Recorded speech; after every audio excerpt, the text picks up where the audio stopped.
Sin embargo, obviamente entendemos que hubo un error de su parte, pero eso no significa que sea, digamos, la palabra corrupto suena muy fuerte, ¿si me entiendes? Entonces, eso primeramente, no hay que tomar a veces literalmente lo que dice los Tailin, o por lo menos mirar qué comentarios trae sobre el contexto, por qué, a qué se refiere la vida. Hay libros que traen esto.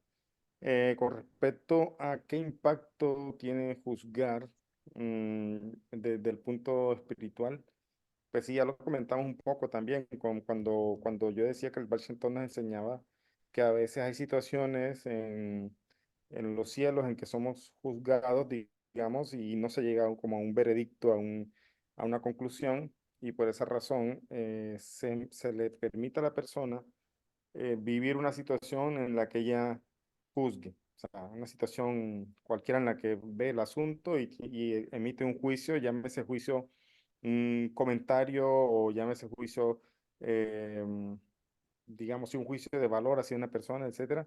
Entonces dice Washington, precisamente se nos presentan esas situaciones para que nosotros juzguemos para bien y entonces así también seremos juzgados en los cielos donde nos están juzgando.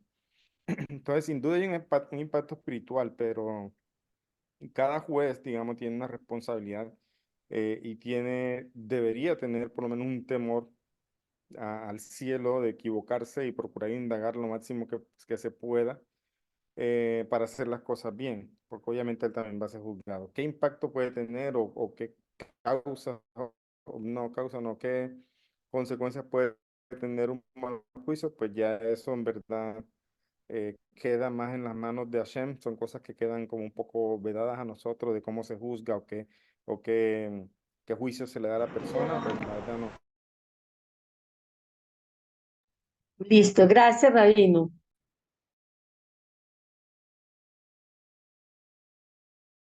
Ok, parece que el rap tuvo igual un tema de conexión. Para las personas que van ingresando a la sala, como siempre, sean bienvenidos a la clase. Por favor, tengan cuidado de ingresar con el micrófono apagado, ya que eso, bueno, genera en algunas ocasiones interferencia en la comunicación y no se escucha bien, ¿de acuerdo? Así que, por favor, revisen cuando ingresen a la sala, tener su micrófono apagado. El Rap se encuentra en este momento de viaje, se encuentra en un hotel, nos comentaba él que se encontraba utilizando el Wi-Fi del hotel, por lo tanto su conexión puede ser algo atropellada. Con suerte ahorita que se vuelva a ingresar, le sugerimos que apague su cámara para que su conexión sea un poco más estable y más continua, ¿de acuerdo? Para que no tenga problema al estar dando la exposición. Hola Rap, otra vez de nuevo. Hola, perdón, parece que no me sirvió mucho el cambio de hotel. Está fallando el internet, no sé, será la No carga de sé si pronto quiera del día usted de hoy, no sé, apagar su discúlpenme cámara, ahí. Raf, para que tuviera un poco de más estabilidad en su conexión. A lo mejor le servirá eso. Sí, vamos a ver cómo funciona Ok, y si tenemos problemas, pues me tocaría apagarla, vamos a ver. perfecto. Estaba diciendo sí, estaba diciendo que, por ejemplo, hay muchas veces en las que uno de cierta forma atestigua de algo, o sea, digamos que de cierta forma da un veredicto de algo, no necesariamente siendo jueces, sino cuando tratamos de dar seguridad. Voy a poner un ejemplo. Ahorita pues estaba en la empresa, en la tarde estábamos solucionando una dificultad de, de lo que es cacherizar la línea, preparar la línea de producción para poder producir unas compotas. Ya, estas compotas obviamente van dirigidas a público infantil. La mayoría de estas compotas van de exportación para Estados Unidos. Ya muchos niños judíos las van a comer en Estados Unidos. Entonces yo estaba explicando porque las personas obviamente a veces no entienden ciertas cosas y tampoco uno les va a dar una clase de la ley judía, pero por lo menos tiene que darle alguna explicación para que ellos entiendan un poquito por lo menos de qué se trata el asunto. Yo les ponía un ejemplo de que las compotas llevan un sello kosher y dicen parve. Ya, parve significa que es neutro, es algo que no lleva nada que sea lácteo ni que sea cárnico.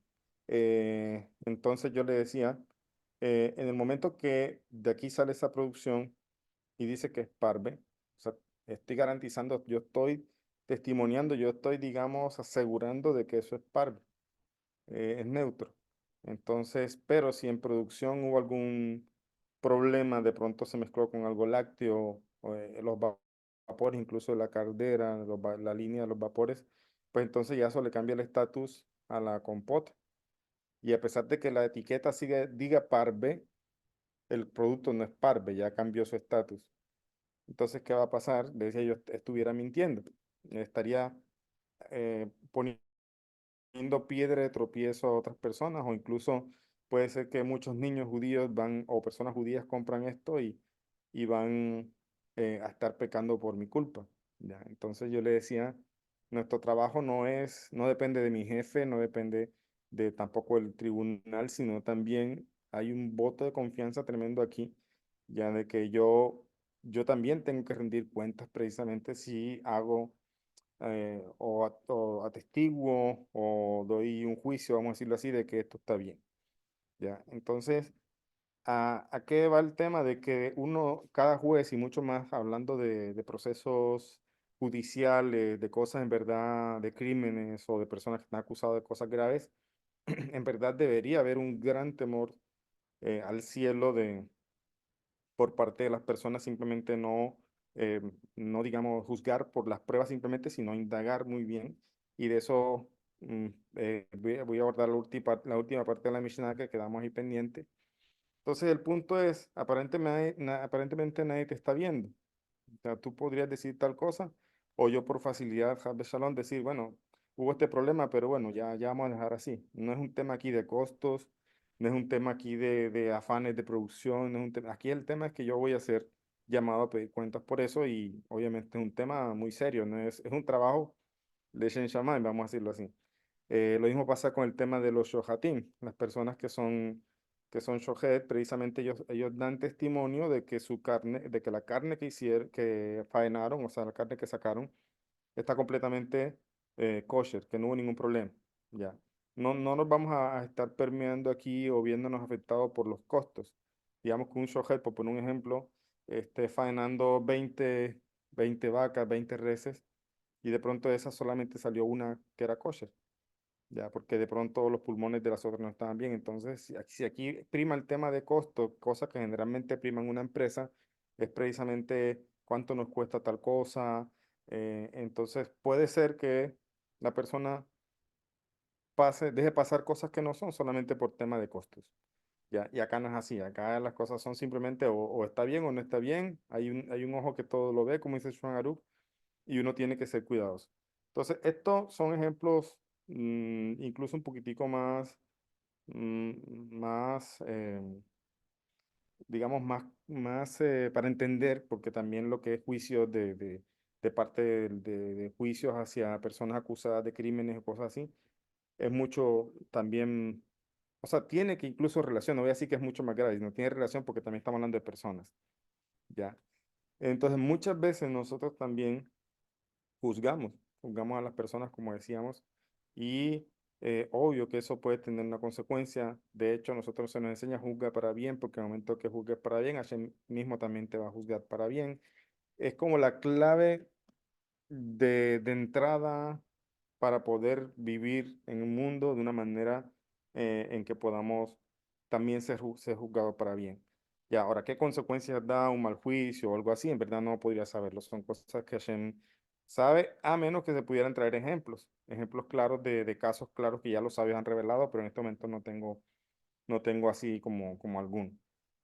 Entonces, en resumen, la Mishnah que estamos estudiando, la Mishnah número 9 del capítulo 1, nos enseña precisamente a tratar de esforzarnos por ser jueces justos. Y somos jueces en muchas situaciones de la vida, como estamos diciendo. No porque yo no soy abogado o no porque yo no soy un juez de una ciudad o tal cosa, no debo tener cuidado, sino que debo tener muchísimo cuidado, mucho más porque también así vamos a ser juzgados nosotros, aunque aparentemente no nos esté viendo nadie. Ya, entonces, dentro de esa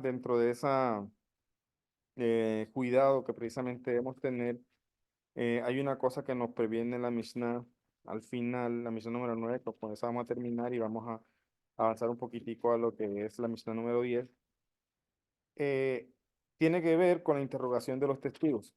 Dice al final, la Mishnah, vamos a repetirla, dice, Shimon ben Shattach solía decir, interroga minuciosamente a los testigos. O sea, ya la Mishnah nos está diciendo,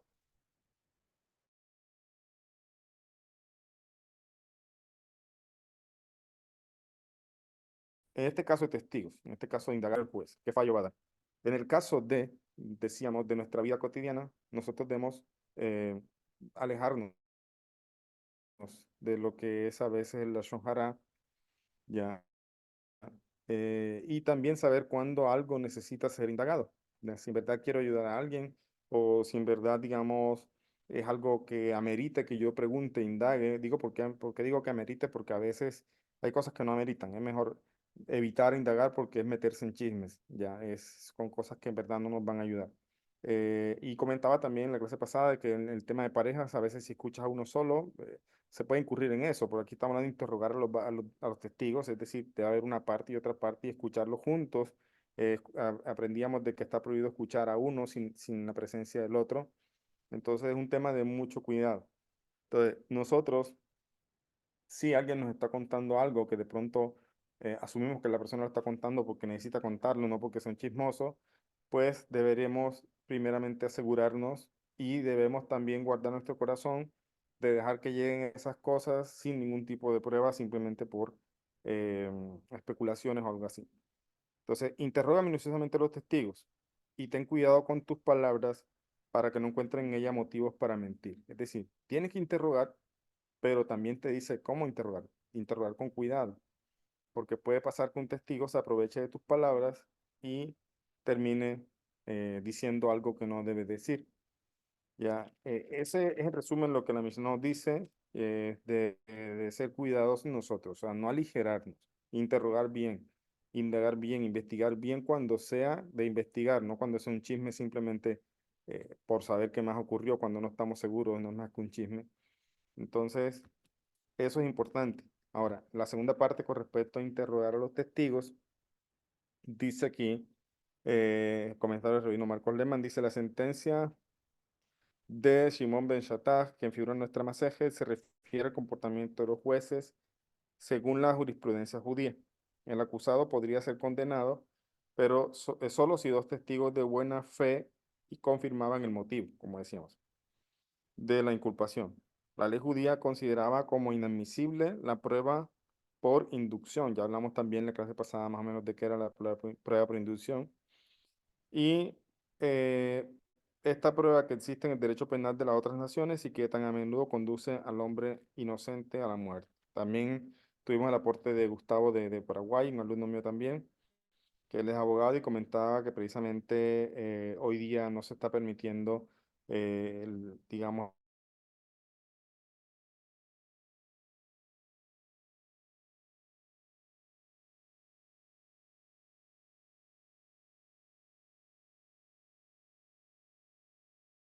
estas pruebas por inducción, precisamente, y eso me parece bueno, un gran avance. Precisamente, un gran ejemplo que tiene que ver desde que el mismo rabino, Shimon ben Shattach, vio a un hombre persiguiendo a otro con una espada y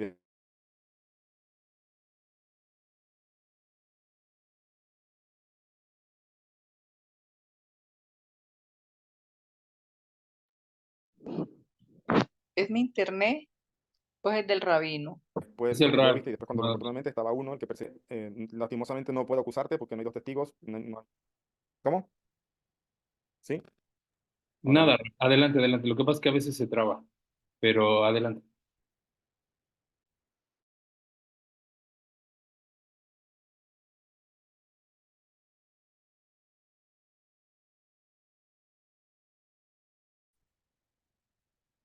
¿Me escuchan? Sí, ahora sí. Ok, hay como un retraso parece ser en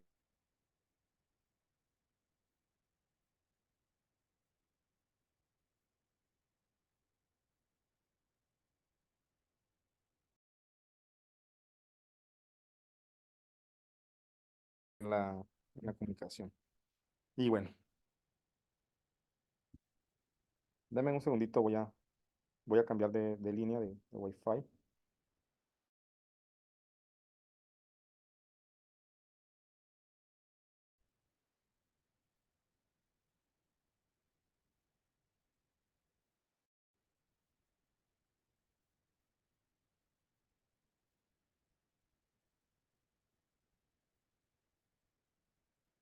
¿Ya me escuchan?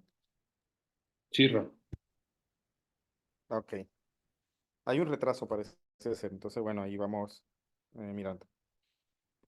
Entonces decíamos que en este caso que el rabino Shimon Ben Shattach vio toda esta escena que aparentemente era evidente todo, eh, simplemente dijo que juzgue a Hashem, que en verdad sabe qué fue lo que pasó y vimos que la persona pues llegó una serpiente y al final pues le mató en el momento. Eh, entonces, precisamente esa es una de las cosas que incluso él se vio aquí como impedido para juzgar. Vemos precisamente el cuidado que tenía. Y sobre esta última parte de la Mishnah nos dice algo acá interesante, ya que dice, ocurría que dos testigos honrados, si ocurría, perdón, si ocurría que dos testigos honrados eh, hiciesen idénticas declaraciones, en este caso los jueces tenían el deber sagrado de interrogarles una y otra vez. Escuchen esto. Si dado el caso que habían dos testigos y hablaron exactamente igual los dos, uno diría, bueno, aquí vamos a investigar, ya están de acuerdo, son dos testigos y dicen lo mismo. No, aquí está hablando del caso en que dijeron exactamente todo igual, pero aún así los sabios tienen la obligación de interrogarlos una y otra vez, no una sola vez, interrogarlos una y otra vez. ¿A quién? A los testigos. Ya generalmente vemos que se interroga al acusado. De seguro que eso también es importante, pero aquí estamos viendo la dureza, digamos, de interrogación que se le hace a los testigos una y otra vez, incluso que estén de acuerdo en todo, se les interroga una y otra vez. Eh, dice, tenían la obligación de interrogarle una y otra vez, de insistir en sus preguntas para averiguar si no terminaban contradiciéndose a sí mismos o el uno al otro. Si verdaderamente las dos declaraciones concordaban hasta en los más íntimos detalles, el juez podía dejar de sospechar que los dos testigos se hubiesen puesto de acuerdo. O sea, se interrogaba para ver si en verdad no se iban a equivocar. O sea, al presionarlos de esa forma podría pasar que se equivocaran, que cambiaran su testimonio, etcétera. Entonces, si pasaba esto, interrogando bastantes veces y no cambiaban su testimonio, entonces se procedía a darle veracidad a su testimonio. Pero su deber consistía precisamente en interrogarle sin tregua, variando constantemente las preguntas, hasta convencerse de la verdad o falsedad de sus afirmaciones. Entonces, este procedimiento lo utilizaba el Sanedrín. Si vemos que lo están utilizando con testigos que coinciden, pues mucho más tenían ellos que investigar, incluso con aquellos que de pronto aparentemente no coincidían. Ya no simplemente tampoco dar por hecho de que si no coincidían, entonces eh, están pensando o están confabulándose contra el acusado, algo así. Entonces había una obligación de presionar, por decirlo así, a los testigos con muchas preguntas, a veces cambiando datos, etcétera, con tal de ver si no se contradecían. Dice, no obstante, este procedimiento entraña un riesgo. Si el testigo es un hombre corto de luces, si la lluvia de preguntas le suena o le desconcierta, puede ponerse a hablar por los codos. O sea, se ponen tan nerviosos que empieza a hablar muchísimo más y solo lo hace por complacer al juez. O sea, que están interrogándole, entonces empieza a hablar y hablar solamente por complacer a los que están interrogando. Eh, por eso dice acá, a la inversa, un hombre listo, un hombre astuto le sacará partido a esa multitud de preguntas, pues le dará tiempo a preparar su respuesta. Es decir, si encontramos una persona fácilmente, digamos que bajo presión cede e incluso empieza a decir cosas, incluso solamente para que lo dejen en paz, eso puede pasar. O puede pasar que precisamente entre más preguntas se haga, una persona completamente astuta, una persona bastante inteligente como para aprovecharse de esas preguntas, entonces le da tiempo para preparar sus respuestas. Ya. Por esta razón, el sabio añade la siguiente advertencia: ten cuidado con tus palabras para que no encuentren en ellas motivo para mentir.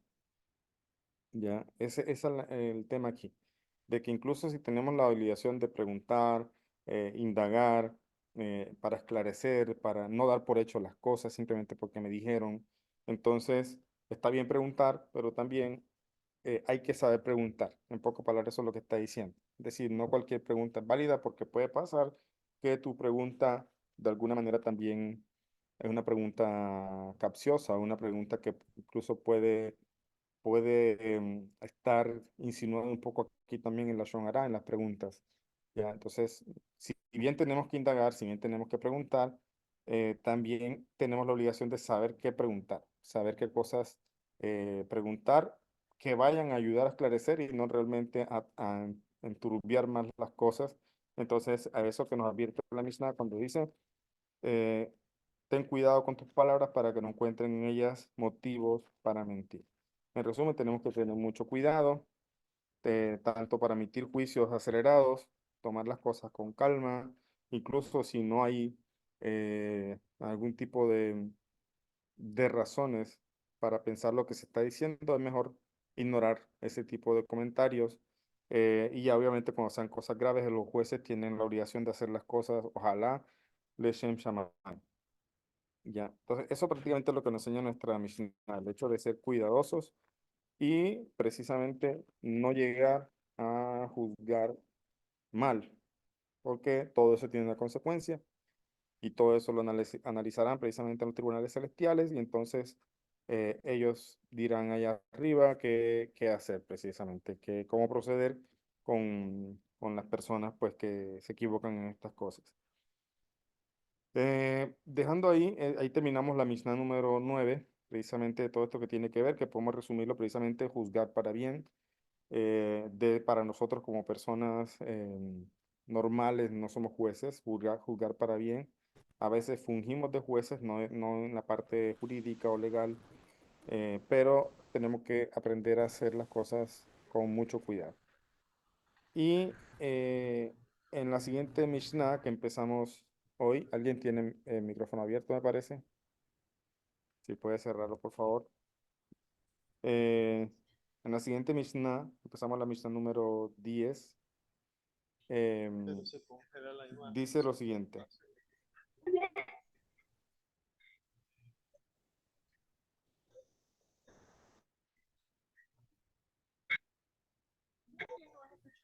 A ver, estoy tratando de cerrar los micrófonos, pero No, les sí, voy a no pedir, escucha nada. por favor, Escucha cierren sus de micrófonos. a congelar la imagen. Él está hablando. Aquí está hablando. Cierren sus micrófonos, por favor. Ana Herrera, Edgardo, por favor, cierren sus micrófonos. Ana Herrera, cierre su micrófono, por favor. El problema son ellos.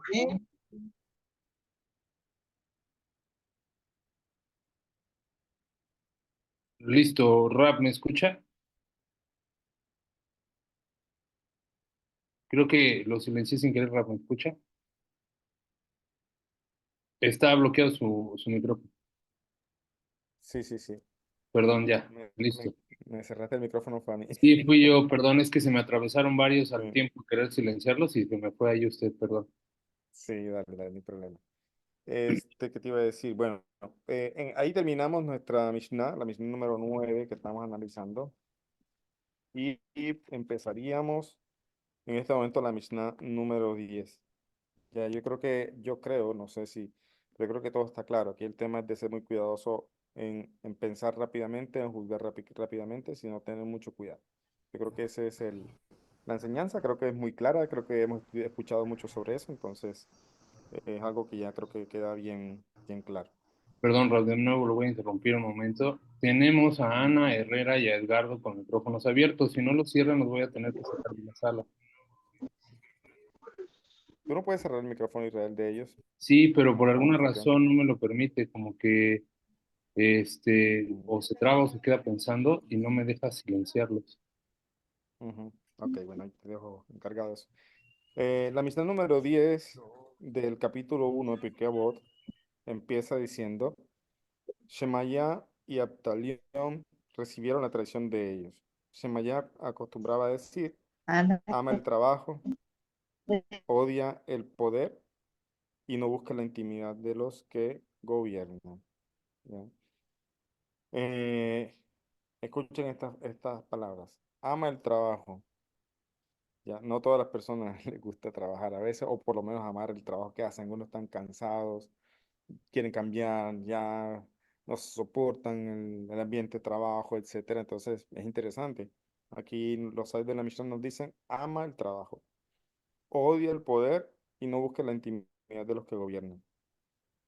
La, lo que siempre hacemos al principio, de contextualizarnos un poco de la era en que los sabios estaban, o la época en la que estaban los sabios, nos hace ver que precisamente sus grandes máximas, sus grandes enseñanzas no están desconectadas de lo que se vivía en el momento, ¿ya?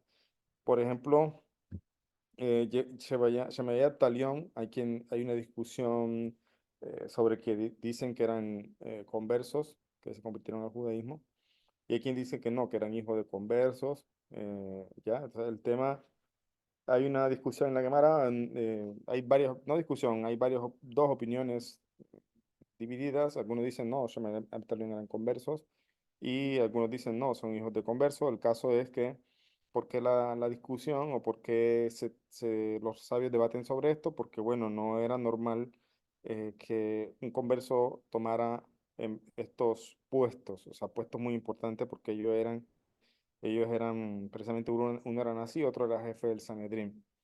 Ya, entonces llegaron a un puesto muy alto, que no es fácil llegar, y en el hecho que sean conversos, precisamente llegaron a esas instancias bastante grandes.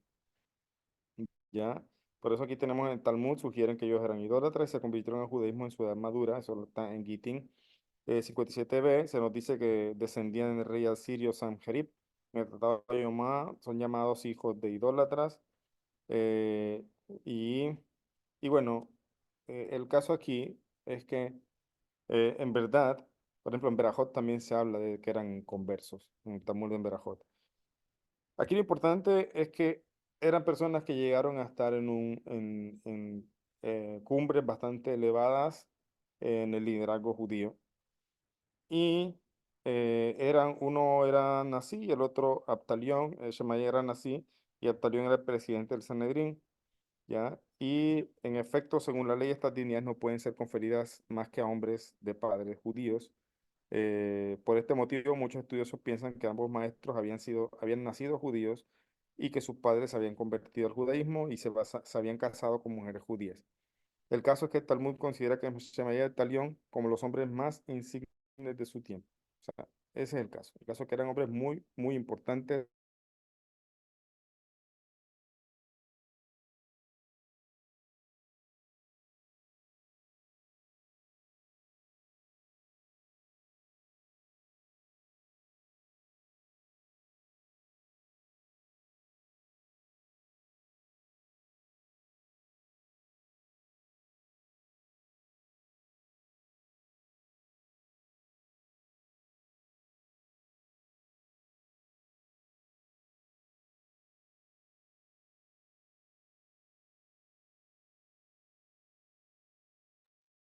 Ok, vamos a dar un par de minutos para que se reconecte la señal del RAP.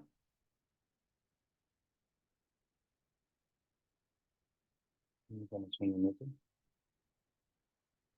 Recordemos que el RAP se encuentra en este momento fuera de su casa, se encuentra de viaje y está conectado a un internet local, por lo tanto puede tener algún problema de conexión. Vamos Sí, a esperar. ¿Me escucha RAP? sí, perfecto. Perfecto, adelante. Qué pena con ustedes. A mí también me desespera un poco esto, pero bueno, a veces me toca viajar y ahí sí estoy un poco a la merced de las condiciones donde me encuentro. Ya, No hay pero en problema. verdad, de hecho, no me gusta mucho. De hecho, eso lo he hablado en el otro hotel también. Y bueno, entonces ahí miramos a ver qué se puede hacer. Decía que en esta época que vivía también Shemaya y Abtalión, era una época de muchos conflictos, hubo muchos conflictos internos en el pueblo judío, todavía lo sigue habiendo, la verdad. no como algunos conflictos bastante fuertes que hubo, guerras internas, muertos, etcétera. Hoy, Baruch Hashem, no tenemos esas situaciones, que Hashem nos libre, pero siempre hay divisiones, incluso a veces cuando se habla de política también se generan divisiones y el pueblo judío no es la excepción con estos temas políticos. Por eso el Rebbe nos dice que lo importante aquí es unirnos como judíos y la política no debería causarnos divisiones.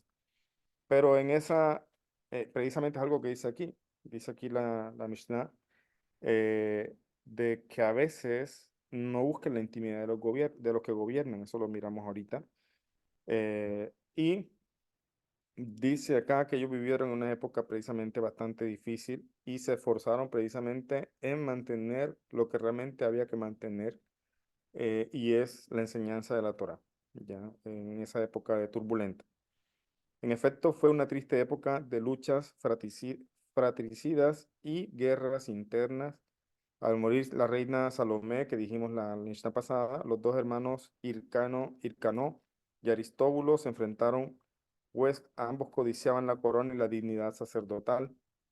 Su rivalidad llegó a la nación al borde del desastre junto con su hijo Herodes Antipator, un antiguo esclavo indumeo aficionado a las intrigas.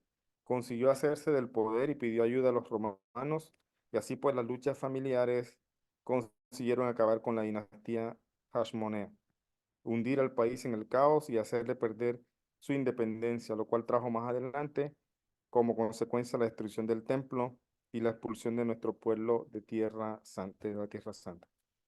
Shemai y Abtalión permanecían alejados de las disputas políticas, viviendo solo para su sagrado cometido, el de aprender y enseñar. Fueron pues los guardianes de aquella enseñanza que le permitió a nuestro pueblo sobrevivir la pérdida de su estado y de su santuario. O sea, ¿cuál es el punto aquí de esta breve historia y del contexto de la época? Es precisamente que estamos hablando de dos sabios que vivieron en una época de mucho conflicto, conflicto político, conflictos por el poder, y ellos, nada más y nada más, nada menos que ellos que vivieron en esta época, nos están diciendo, ama el trabajo, odia el poder y no busque la intimidad con los que gobiernan. O sea, ahora tienen un poco de sentido las palabras que están diciendo estos rabinos, estos sadiquim. Y es precisamente lo que ellos hicieron en vida. O sea, mantenerse un poco alejados de todos estos conflictos políticos, conflictos por el poder, generalmente son conflictos por gabá, por puro orgullo, por el deseo simplemente del poder, no porque realmente quieran gobernar para bien, etcétera. Entonces se hace muy complejo todo este tema y ellos se mantuvieron alejados. Ahora, si bien es cierto que puede ser, como dijimos, los extremos pueden ser complicadísimos y pueden complicar más las cosas, en el caso de ellos, no están, ellos tomaron esa decisión y se mantuvieron alejados. Em, Sin embargo, como siempre, cada palabra, cada cosa que dicen nuestros sabios necesita una explicación y puede haber puntos intermedios donde incluso, eh, donde incluso políticos o gobernantes pueden estar haciendo las cosas de Shin Shaman. Es famoso un video donde el primer ministro de Israel, Benjamin Netanyahu, que nuevamente tomó el poder, iba a una reunión en la ONU y antes de eso, pues quiso ir a ver al Rebbe y pedirle su verajá y pedirle su consejo, ¿ya? Y el Rebbe, a mí me sorprende las preguntas que se hace el Rebbe. No sé si Bibi Netanyahu logró dimensionar las preguntas, pero a mí me tendrán muchas más preguntas, las preguntas que le hace el Rebbe al ministro de Israel, al primer ministro. Él le dice, vas a ir, le dice, a verte, vas a entrar, algo así como un nido de víboras, algo así le dice, o sea, para ir a hablar con políticos, y la política siempre maneja bastante estos temas y personas a veces no gratas, corrupción, etcétera. Y le da una verajá, le dice todo, pero hay una pregunta que le hace. Le dice, ¿y qué estás haciendo para que Mashiach venga? Le dice. El primer ministro Netanyahu le dice, estamos haciendo todo lo posible, estamos trabajando fuerte. Y él le dice, pero parece que no es suficiente, Mashiach no ha llegado. le dice el Rebe. Y después le dice, sí, vamos a esforzarnos muchísimo, vamos a trabajar más, vamos a trabajar fuerte, le decía este primer ministro. Y el Rebe le dice, todavía faltan horas para que el día acabe y todavía ahí se puede hacer mucho. A mí me parece curioso lo que el Rebe dice, o sea, como quien dice, no es que vamos a hacer mucho, sino, ¿qué estás haciendo ahora? Ya. ¿Y por qué estas preguntas? ¿Por qué el Rebe le hace estas preguntas? Yo voy a hablar de mi humilde opinión, lo que yo pienso. Y yo creo que no es lo mismo una persona, obviamente, como ustedes, como yo, que dependemos de cierta forma de gobernantes, a lo que es un gobernante.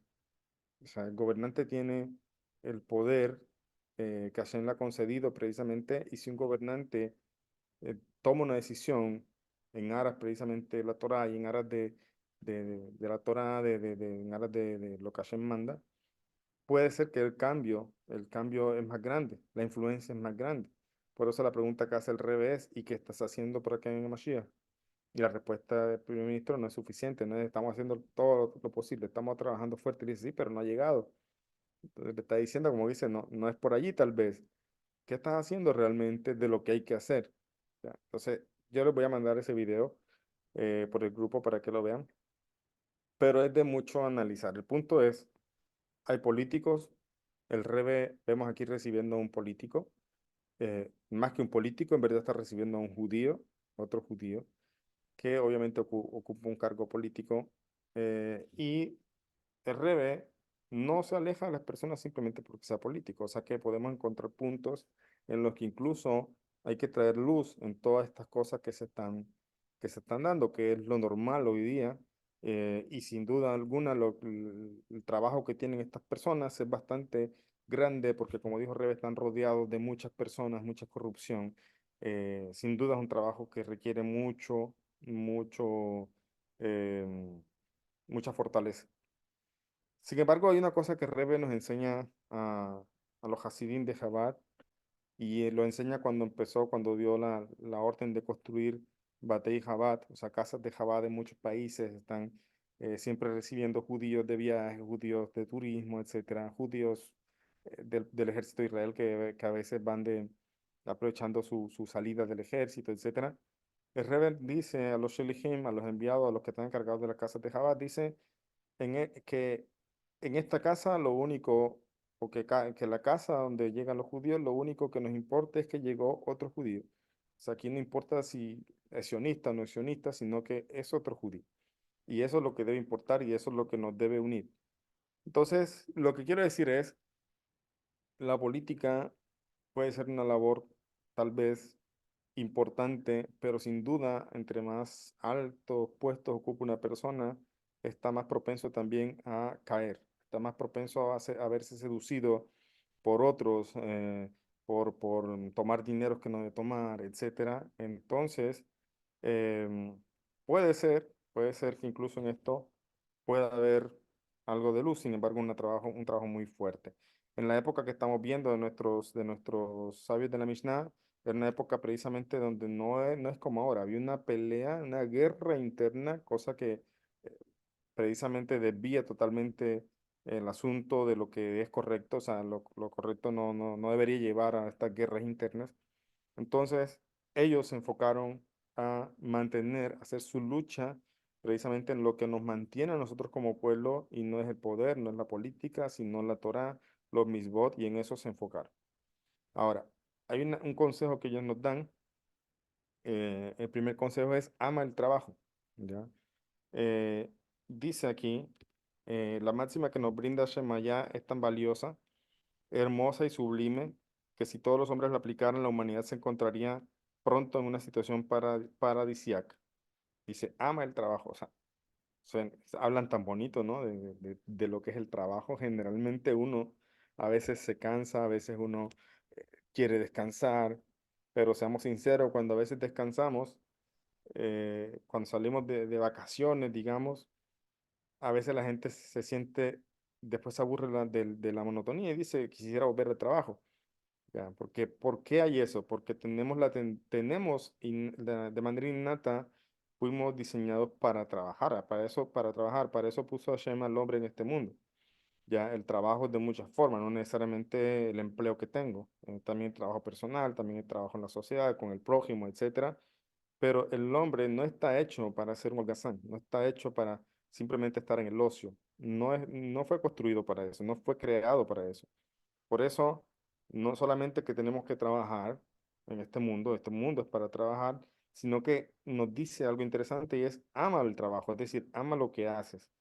Entonces, el sabio no dice trabaja, el sabio no dice trabaja, pues es tu deber. Es decir, él no dice trabaja porque tienes que trabajar, no dice ama el trabajo.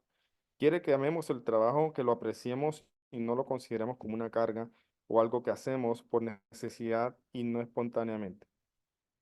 Esto va enfocado al empleado, al trabajador, de seguro, y obviamente que lo que tiene que ver con el empleador, el empresario, también hay muchas máximas, muchas leyes y muchos cuidados que debe tener también. O sea, es como una relación de pareja, y es de parte y parte, no es de uno solo. Entonces, cuando está hablando de que ama el trabajo, muchas personas van a pensar, pero ¿cómo puedo amar el trabajo si hay mucha injusticia, si no me están pagando tal cosa, si tal? Bueno, esos son cosas que también tienen que ver, pero desde el otro lado de la moneda, del lado del empresario, del empleador.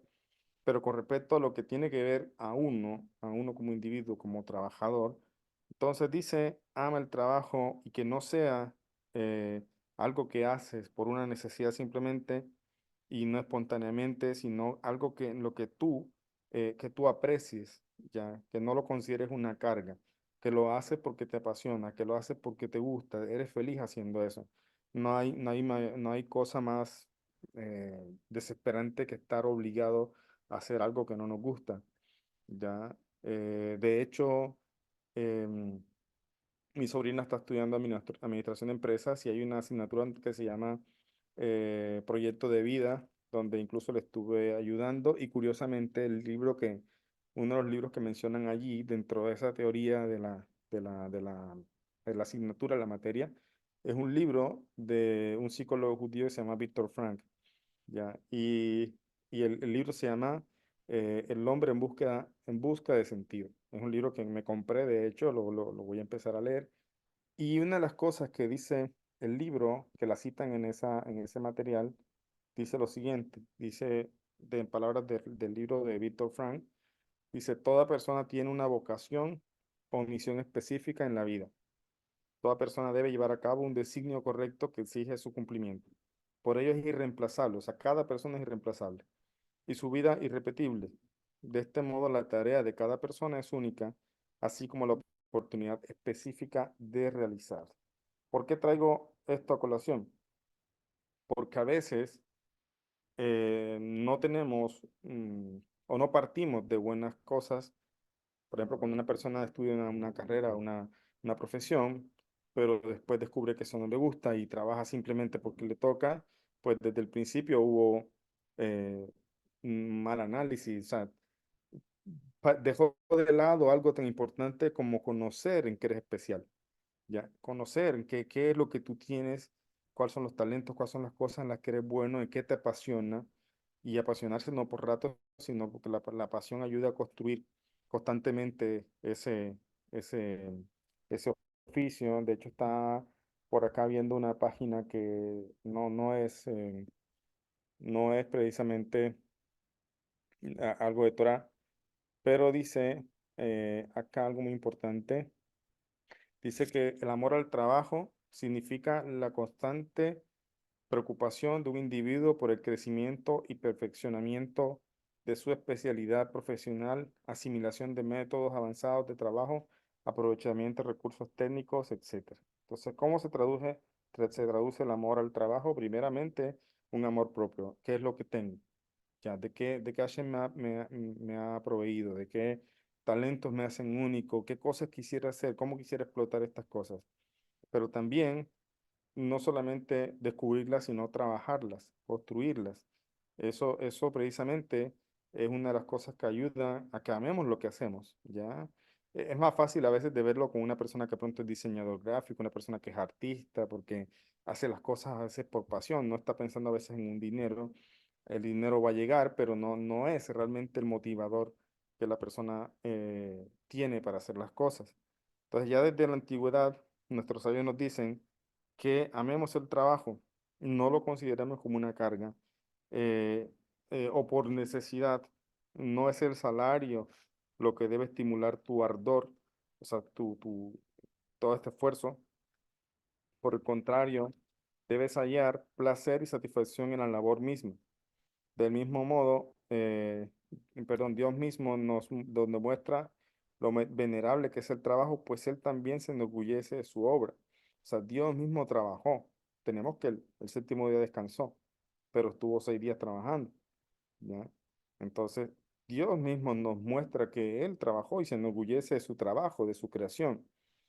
Dicen nuestros sabios en la voz de Rabí Natán esto, que Él también se enorgullece de su obra.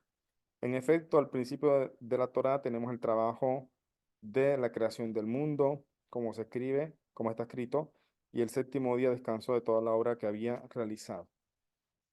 En dicho relato del libro de Bereshit, el trabajo está presentado como la ocupación humana por excelencia. Dice, lo que Dios ha creado, el hombre debe perfeccionarlo con su trabajo. ¿Ya? Pues cuando el Todopoderoso asignó a Adán su lugar en el paraíso, no quiso que permaneciera ocioso, ¿ya? ¿Cuántas veces nos decimos, ay, pero si Adán y Java no hubieran comido del fruto del árbol, no tuviéramos que trabajar, sino que todo nacería de la tierra, el pan, los alimentos y todo sería chévere?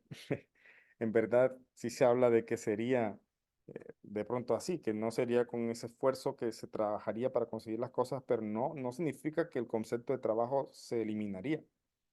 ¿Ya? Incluso, por ejemplo, pensemos en lo que es el Olam Abba, la resurrección de los muertos. ¿Ya? ¿Será que allá vamos a tener que trabajar? ¿Será que allá tenemos que construir empresas, tener empleados? Pues no sé, como dicen los sabios, ningún ojo ha visto este mundo, o sea, el Olam Abba, ningún ojo sabe exactamente qué es, pero sin duda las cosas no van a ser igual que ahora, pero no significa que de pronto no haya trabajo, habría que ver cuál sería la idea de trabajo allí.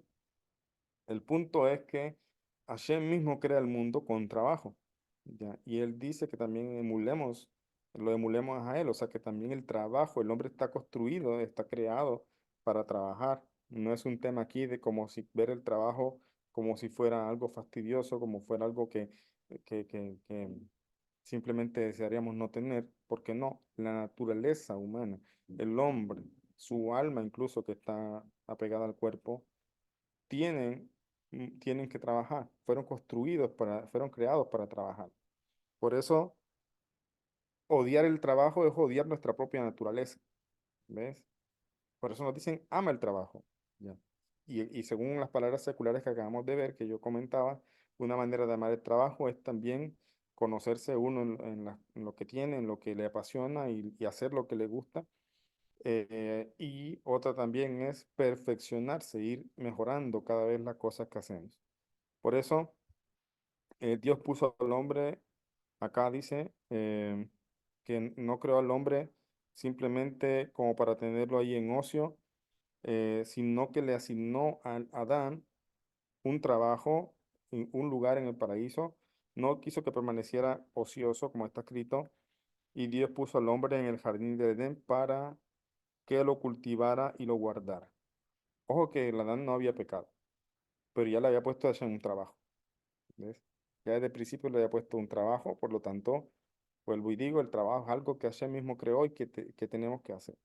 Incluso hay unas clases, hay un curso que yo di, está puesto en mi canal de YouTube, pero está puesto en la parte de membresías. Hay un curso que se llama Curso Crecimiento Personal No Agida, y ese curso, contrario a lo que de pronto la gente esperaría, solamente el segundo módulo habla un poco de lo que son las leyes, el primer módulo, y un poquito de lo que es Teshuvá, otras cosas, pero hay un módulo que se llama educación financiera, ¿ya? En ese módulo precisamente yo enseño, con base en nuestros sabios, qué nos enseñan sobre los sabios, sobre la educación financiera. Y, y una de las cosas que precisamente enseño allá es que también el crecimiento personal va de la mano también con la preocupación a veces por el dinero, no porque voy a perseguir el dinero, como dice Shoharu, que eso está mal. Buscar el dinero y dinero y dinero y olvidarme de todo lo demás, no, pero pensar en el dinero, pensar en evolucionar, pensar en crecer de pronto en finanzas, en otras cosas, de pronto no hacerse millonario, porque ese no es el objetivo, pero por lo menos tener un poco más de manejar un poco más las finanzas, organizarse, etcétera, no está mal, no está mal. Y yo, yo lo decía en el curso, esto también es parte del crecimiento no ágil, ¿ya? Porque el crecimiento o educarnos también en lo que son las finanzas también es parte del crecimiento personal. A veces somos muy desordenados con las finanzas. Entonces ese curso está allí para quien quiera verlo. Y está gratuito para lo que es mi grupo de estudiantes, mi grupo de WhatsApp. Con ellos fue que lo desarrollamos y está completamente gratuito para ellos. Eh, y una cosa que se enseña en educación financiera, incluso a nivel secular, es que la base, todo el mundo habla hoy día de la libertad financiera. Todo el mundo quiere hablar y buscar la libertad financiera y conseguir la libertad financiera. Y uno pensaría entonces que la libertad financiera es no tener que trabajar. Ya, pues eso es libertad. No. De hecho, en muchos personas especialistas en el tema enseñan que la base financiera.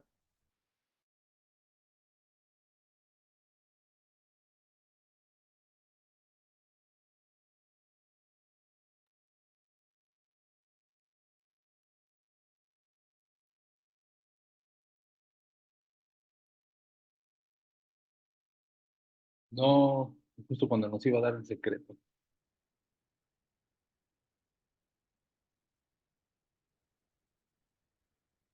Vamos a esperar unos minutos.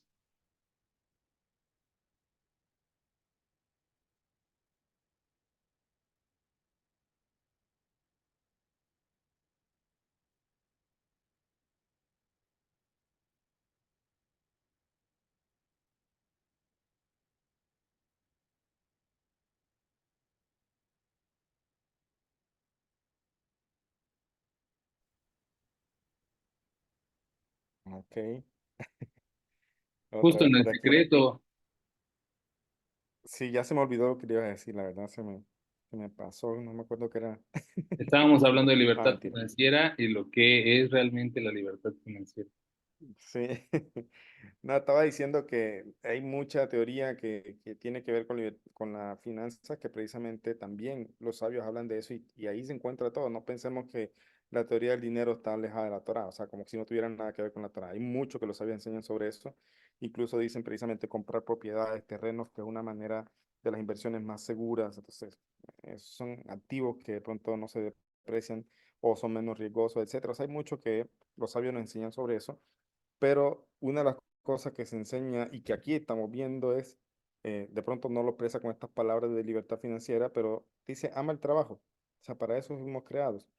¿Ya? El hombre no fue creado para estar en ocio. ¿Ya? Y también el punto es que en esta teoría secular, cuando se dice que la base de la libertad financiera es el trabajo, es porque en verdad trabajar no está mal. Ya, lo que está mal es simplemente cuando las personas a veces se acomodan y dicen, "Bueno, ya tengo este trabajo, ya tengo este salario, pues no hay más que simplemente sentarme a recibirlo, gastarlo y etcétera. No piensan nada más que eso. No tiene educación financiera.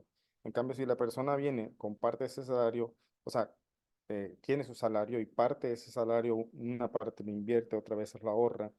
El ahorro solamente no es algo que va a ayudar a aumentar la riqueza de una persona. El ahorro es algo que incluso se puede depreciar, sino que puede tomar una parte de ahorro, una parte de invertirlo e incluso no está mal, incluso es muy correcto que la persona tome una parte también para, vamos a llamarlo así, consentirse a sí mismo, o sea, para disfrutar con la familia, para comprarse algo que desea. Todo obviamente sin llegar a ser, eh, eh, digamos, buscar solamente la opulencia y como dice aquí el poder o algo así, sino que el trabajo es algo tan importante que si una persona se acostumbra a pedir y simplemente vivir su vida pidiendo, en otra parte, los sabios nos enseñan que eso es como estar muerto. Eso no es vivo, no es vida. ¿Ya? Entonces, por eso dicen ama el trabajo. Ahora dice acá. que Dios puso al hombre en el jardín de Edén para que lo cultivara y lo guardara. Ya. Entonces, desde el principio, ya, incluso antes del pecado, ya Hashem le había puesto al hombre trabajo. Ya. Entonces dice, el deber de trabajar está mencionado tanto en la Torá como en el Talmud. Figura ya en los 10 mandamientos, cuando dice, 6 días te dedicarás a tu tarea y el séptimo día descansarás. O sea, debería decir, descansarás el séptimo día, ¿ya? Pero no dice así. Dice, 6 días trabajarás y el séptimo descansarás. Ya ahí está implícito también, incluso se entiende, se podría entender como si el trabajo fuera un mandamiento también, una orden. Nuestros sabios comentan al respecto, si una persona trabaja asiduamente durante los días laborales y se gana el pan con su propio esfuerzo, puede albergar la esperanza de descansar el día de Shabbat. Es decir, ¿qué significa esto? Que uno puede descansar con tranquilidad precisamente si tiene con qué pagar las cosas de Shabbat, ¿ya? Es decir, trabajó en la semana y gracias a eso puede descansar en Shabbat.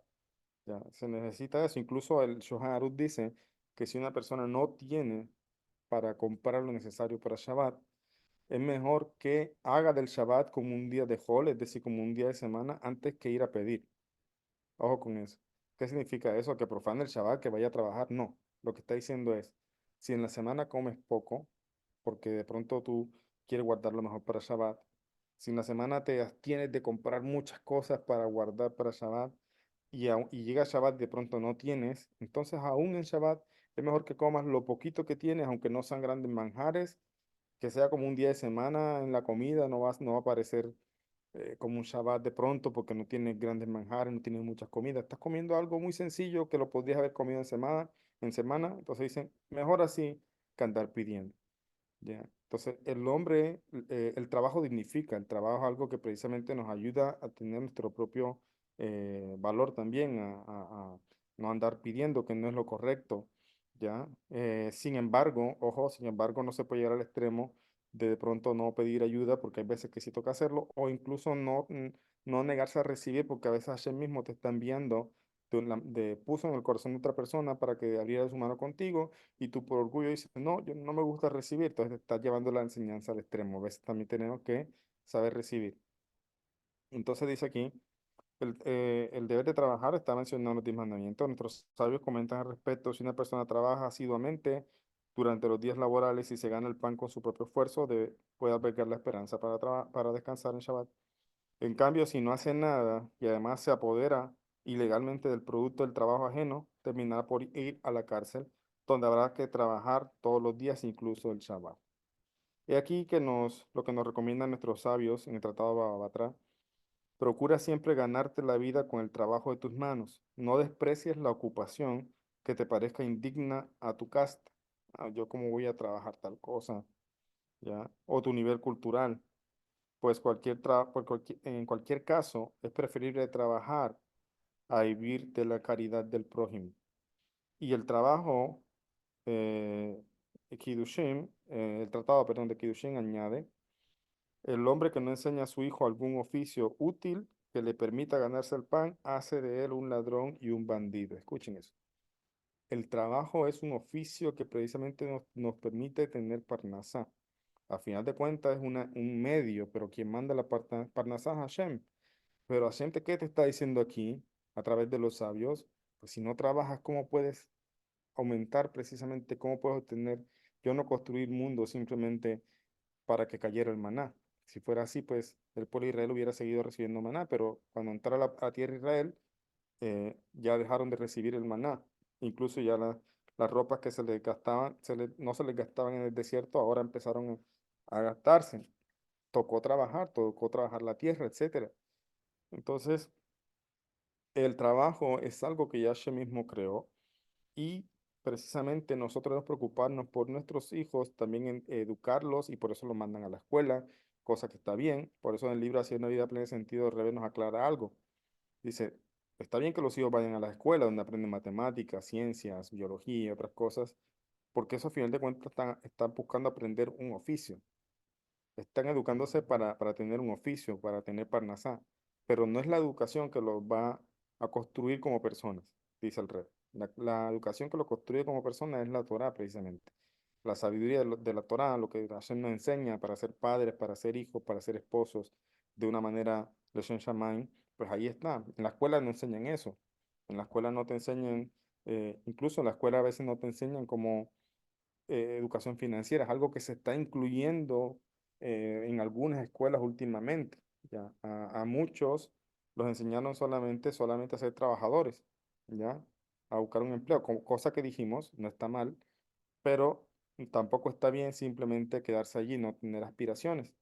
Ya, pues, incluso trabajando, incluso manteniendo tu empleo, hay muchas maneras de crecer también, y es amando el trabajo. Si no lo amas, si lo ves como una carga, pues simplemente va para que te paguen y punto. ¿Ves? Y ese es una de las grandes enseñanzas que nos están dando aquí los sabios. E incluso podría yo atreverme a decir que tiene que ver con el primer principio de lo que se llama libertad financiera que nos están enseñando acá. El trabajo, precisamente, es lo que dignifica al hombre y es una de las cosas que te va a permitir avanzar. Pero nunca podemos separar estas cosas de la Torah. E incluso en el trabajo también tenemos que estar presentes, de ser honrados, de enseñarle a nuestros hijos, cuando les enseñamos un oficio, no enseñarles solamente pensando en el dinero y dinero y dinero, sino también enseñarle el temor a Hashem. Ya, porque si no se le enseña eso, empiezan a aumentar, que es algo así, entonces el dinero se va a convertir en algo que escuché de Rabino Shlomo Endelman, que también fue uno de mis rabinos en Israel, decía, el dinero se convierte en un veneno. O sea, el dinero es peligroso, ¿ya? Es peligroso. Por eso, si no hay temor de Dios, las cosas se pueden salir de su cauce. Si bien el trabajo es algo que Hashem ordenó y tenemos que educar a nuestros hijos en eso, y no solamente trabajar, sino amar el trabajo, también nosotros debemos ir paralelo en una enseñanza del temor a Dios, de los mandamientos, del Derek Eretz, es decir, cómo conducirse en este mundo. Y nos queda otra parte de la Mishnah que la abordaremos en la próxima clase. Bezrat Hashem. Voy a mirar una pregunta aquí del chat, antes de, mm, de abrir, si darle un espacio, de pronto pregunta si tienen por el micrófono. Dice acá, Gustavo, señora Elsie, saludos, gracias también por su mensaje. Dice aquí, Gustavo está como cuando Jacob iba a arreglar gran secreto. Se ve cuando se me fue el internet. Dice aquí Norma, muy bueno, hay padres que no sueltan a sus hijos para ir a trabajar, no los instan a buscar trabajo porque aunque ganen poco y llegan a grandes y quieren seguir mantenidos, un gran problema. Exactamente, ahí el padre realmente no está queriendo a su hijo de la manera correcta, sino cuando uno entiende que estamos por este mundo pasajeramente, o sea, y que no vamos a llegar a un punto en que no vamos a estar para nuestros hijos aspirando que ya obviamente estén grandes y tomen buenas decisiones, entonces tenemos que trabajar en eso, educarlos para que tomen buenas decisiones, para que sean buenos seres humanos, para que sean buenos trabajadores, para que sean buenos empleadores, para que sean justos haciendo cada cosa que hacen en el mundo. Y eso hay que enseñarlo desde pequeño, mucho más en pequeño, cuando todo eso se impregna incluso en todo el ser humano. Así es. Acá tiene la mano levantada la señora Alicia. Adelante. Sí, Rabino, gracias. Encontré una frase pequeñita de Víctor Frank, si les gusta escucharla, porque me gustó mucho. Y Claro es que sí. acerca de lo que usted habló. Sí. Dice, el hombre se autorrealiza en la misma medida que se compromete con el cumplimiento del sentido de su vida. Y dice, Ujú. la felicidad es como una mariposa. Cuando más la persigues, más huye. Pero si vuelve la atención a otra cosa, ella viene suavemente y se posa en tu hombro. Muy Ujú. lindo me pareció. Así es, muchas gracias. Así es. Y de hecho también con respecto a lo que es el dinero que precisamente estamos hablando aquí o el trabajo, yo quisiera acotar también algo, y es que esas cosas al final de cuentas, me acuerdo ahorita por lo que usted dice, una cita muy bonita, la felicidad no está ahí tampoco. O sea, la felicidad no está en el dinero, no está en la libertad financiera, no está a veces, em, incluso a veces en el matrimonio, en el tema de que me voy a casar y vamos a ser felices. No, o sea, la felicidad no es algo externo, es algo que debe estar también dentro de nosotros.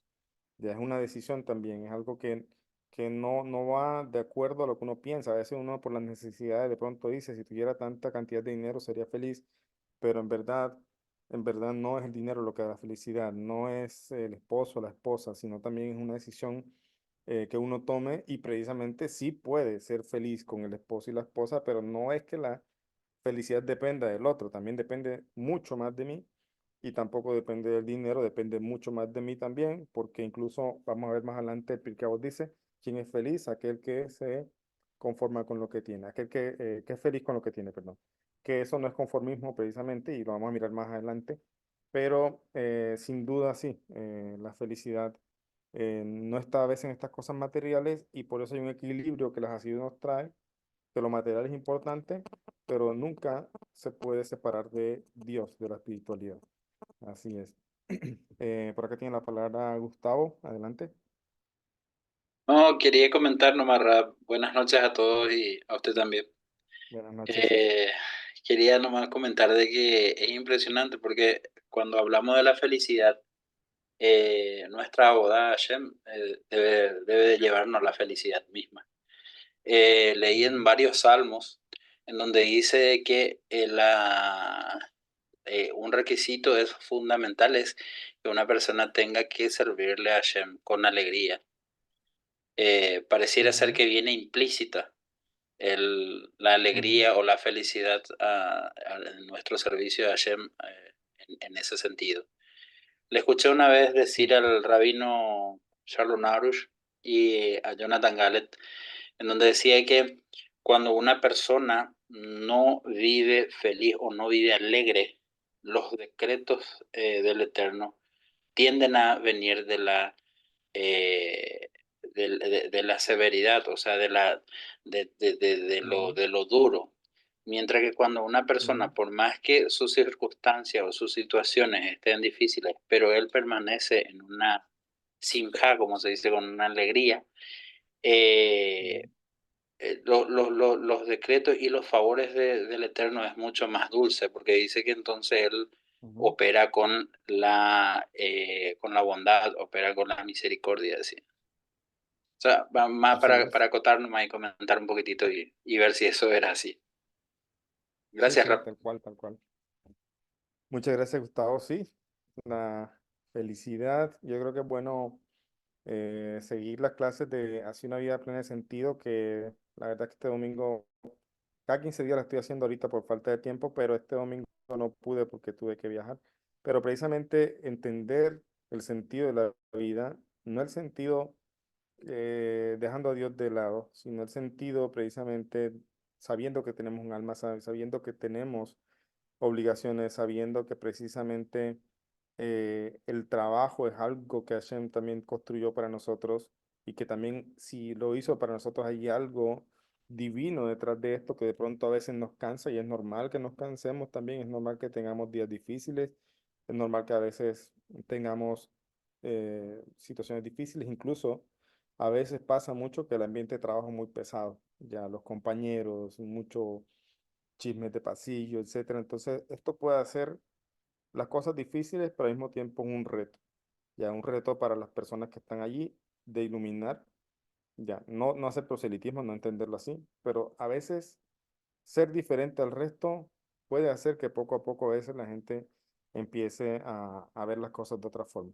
Entonces, sin duda, sí, ver, aún en las dificultades, a Hashem presente en ellas, como dice, hay una canción muy bonita que me parece que es un dicho de los sabios, dice Afilu Astara, incluso en las cosas difíciles que uno vive, ahí estoy, dice Hashem, ahí estoy presente. Le voy a mandar esa canción también.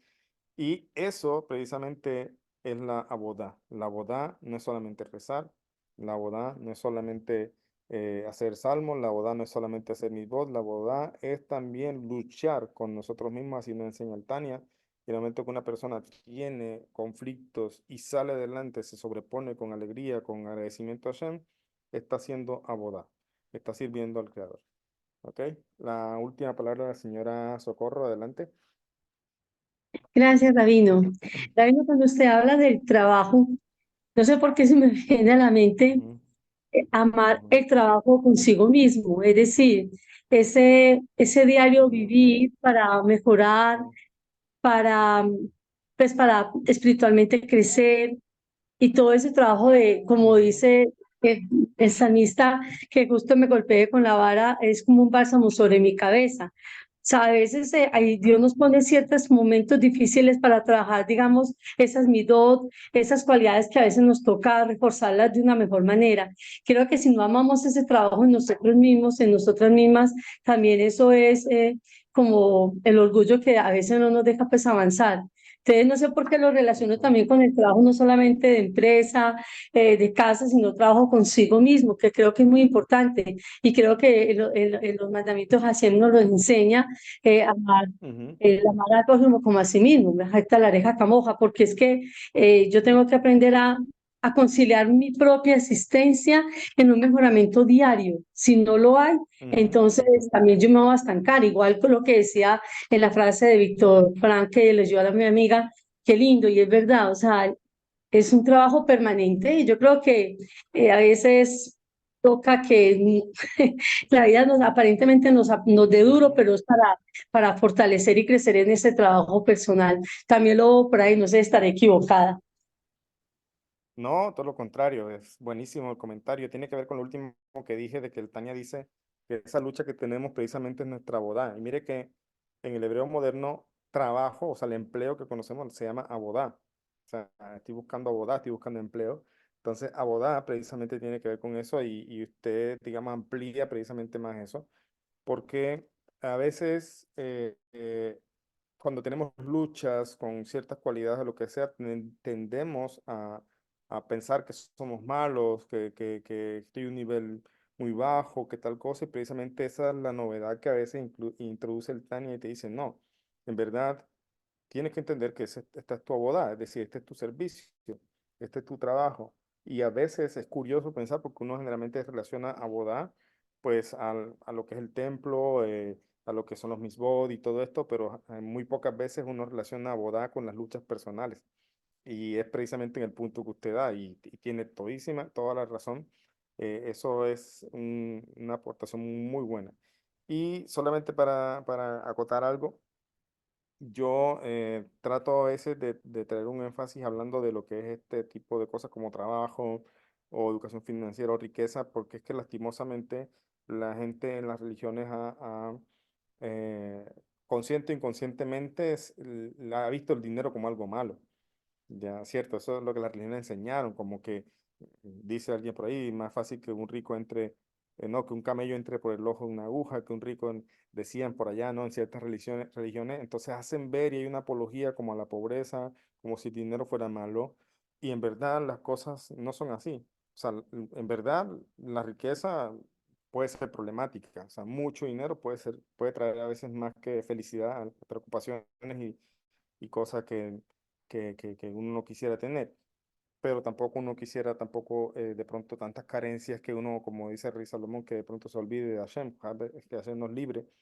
Entonces el punto es que a veces yo hago ese énfasis en el trabajo y otras cosas porque en ese proceso que las naciones vienen teniendo, a veces se ve el dinero o se ve el trabajo como algo, como si no fuera espiritual, como si no tuviera nada que ver con Dios. Y precisamente aquí nos está enseñando que incluso en los 10 mandamientos Hashem dice trabajarás, pero sin duda no hay que dejar de lado ese trabajo también personal y, como dice usted, amarse a uno en ese trabajo personal y si no ser duro con uno mismo.